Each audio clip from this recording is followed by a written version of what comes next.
O Evangelho segundo narrativa de João, no seu capítulo 17, nos fala a respeito da oração sacerdotal de nosso Senhor Jesus Cristo.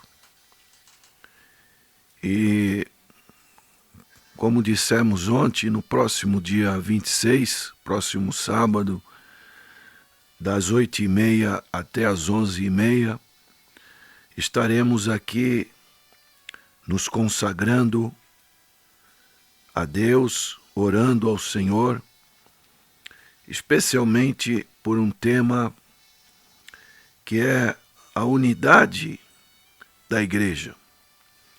E o Senhor Jesus, dentro deste capítulo 17, existem muitos ensinos, verdades, que ele coloca como seu último desejo para os seus discípulos e para a sua igreja, para aqueles que haveriam de crer, como ele diz nesse capítulo 17. E quero destacar nesta oportunidade o verso 21, que diz: a fim de que todos sejam um, e como és tu, ó Pai, em mim, e eu em ti, também sejam eles em nós, para que o mundo creia que tu me enviaste. Aqui, o Senhor Jesus, nessa oração pela unidade, devemos crer que não é simplesmente uma unidade espiritual ou invisível, algo que fica simplesmente na parte teórica, mas por algo que seja visível, algo de fato, algo que transpareça nas ações, nos pensamentos, na vida daqueles que realmente professam ser cristãos. E a consequência que o Senhor Jesus diz nesse versículo e também em outros dentro desse capítulo, ele gera a crença, a fé ou não nas pessoas que estão no mundo. É o que ele diz na parte final desse verso 21. A consequência disso, para que o mundo creia que tu me enviaste. Ora, se não houver essa unidade entre o povo de Deus, o mundo não vai crer. Nós constatamos isso na igreja primitiva. Eles estavam sempre tendo comunhão diariamente no templo, estavam participando da mesa, estavam sentindo o prazer de ir à casa do Senhor. E diz a palavra de Deus em Atos capítulo 2, verso 42, que o Senhor acrescentava o número daqueles que haveriam de crer. As pessoas, olhando para o comportamento dos crentes, elas chegavam, eram atraídas.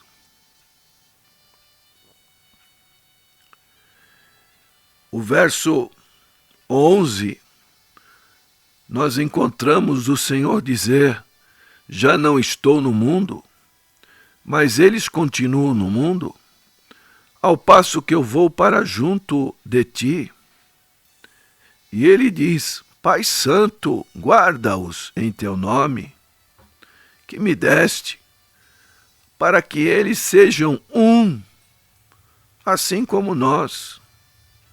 O que significa isso? Significa que o Senhor estava mostrando esta unidade da Trindade, uma importante doutrina que hoje escutamos, infelizmente, muitos chamados unicistas, que não creem nesse pilar cardeal, fundamental. Se não crê na Trindade, não crê em nada, não crê em Deus, não crê em Cristo, não crê no reino de Deus. Como pessoas podem retirar essa importante doutrina que é tão clara, tão visível dentro da palavra de Deus? E o Senhor Jesus Cristo está dizendo que a unidade das pessoas na Trindade é o exemplo da unidade dos crentes um para com os outros. E este exemplo vem através da união com Cristo. Se não estamos unidos com Cristo, a prova é, não estamos unidos com o nosso irmão. Como eu posso dizer que estou unido com Cristo e tenho desavença com meu irmão? Que crente sou eu? Eu não posso. Eu tenho que ter unidade. Se ele realmente é o meu irmão, eu vou procurar corrigir. Será que fui eu que errei? Quais são as circunstâncias que me envolveram nessa desunião? E procurar não ter uma criação de uma união artificial por meio de reuniões, conferências. Isso pode ser uma imitação de uma unidade. Não brota do coração, é algo humano, é algo que é forjado pelo homem. Não é isso. Mas é uma unidade que mostra a sensibilidade, a profundidade. O Senhor Jesus disse também em João 14:10, não crês que eu estou no Pai e o Pai está em mim? Falando para os seus discípulos, procurando provar se eles estavam realmente em fé na pessoa do Senhor e na pessoa de Deus Pai. As palavras que eu vos digo, não as digo por mim mesmo, mas o Pai que permanece em mim e faz as suas obras. Então aqui nós vemos três grandes unidades. A unidade das três pessoas na Trindade. A unidade da natureza divina e humana de Cristo. E a unidade de Cristo e seu povo na redenção. Olha a importância dessa importante doutrina, que é a nossa união com Cristo. Cristo está falando isso. Depois vemos o ensino do apóstolo Paulo em suas epístolas. Tantos e tantos capítulos são mencionados desta nossa união com Cristo. Podemos citar, por exemplo, capítulo 6 de Romanos, onde ele fala do batismo, que é um simbolismo da nossa união com Cristo. E se estamos unidos com Cristo, estamos unidos com os nossos irmãos, estamos unidos com a sua igreja.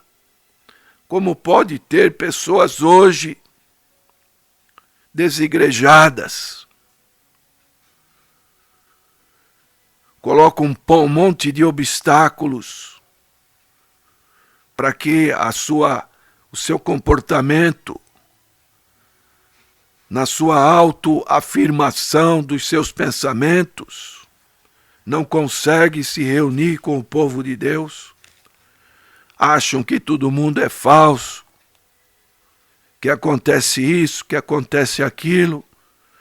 Então se auto-justificam do seu comportamento, mas é um comportamento totalmente errado. São coisas que o mundo, Satanás e o pecado colocam em suas mentes, para que não estejam reunidos, não façam a diferença, não sejam realmente pessoas que estejam no meio do povo do Senhor e se esvaziem do seu eu e possam pagar o preço para que realmente o povo de Deus esteja unido. Mas o que nós mais encontramos hoje é a desunião. E isso é muito triste. Em João capítulo 10, verso 38, a palavra de Deus nos diz: mas se faço e não me credes, Jesus está dizendo, credes nas obras. É como que dissesse para nós hoje, credes que eu, Jesus, entreguei a minha vida lá na cruz do Calvário. Para quê? Para ser uma espécie de mártir? Não, para perdoar os seus pecados, para que você fugisse da ira vindoura, para que você não fosse condenado, para que você recebesse a salvação. E ele diz mais, para que possais saber e compreender que o Pai está em mim e eu estou no Pai. Um relacionamento que nos mostra essas verdades tão importantes dentro da unidade. Então, podemos ver que existe uma unidade de propósito, uma unidade na base, na essência, na igreja invisível que é o corpo de Cristo. Algo que transparece no comportamento de cada um de nós. E esta perfeita unidade, o apóstolo Paulo, ele vai falar na sua epístola aos Efésios, que é a epístola nos lugares celestiais. Nós temos que entender que nós temos uma vida terrena, mas se estamos em Cristo, temos uma vida espiritual. Nós já estamos nos lugares celestiais. Nada mais pode nos prender neste mundo. Ele diz em Efésios 4:12, com vistas ao aperfeiçoamento dos santos, para o desempenho do seu serviço, para a edificação do corpo de Cristo. Como se Paulo tivesse orando, clamando, até que todos, não é um grupinho, não é o grupinho que eu participo, que eu tenho mais predileção, aquele grupinho que está mais favorável a mim. Não. Não é isso que Paulo está dizendo. Mas ele está dizendo todos. Cheguemos à unidade da fé. Unidade da fé. Em quem? Em Cristo. Na Trindade. E do pleno conhecimento do Filho de Deus.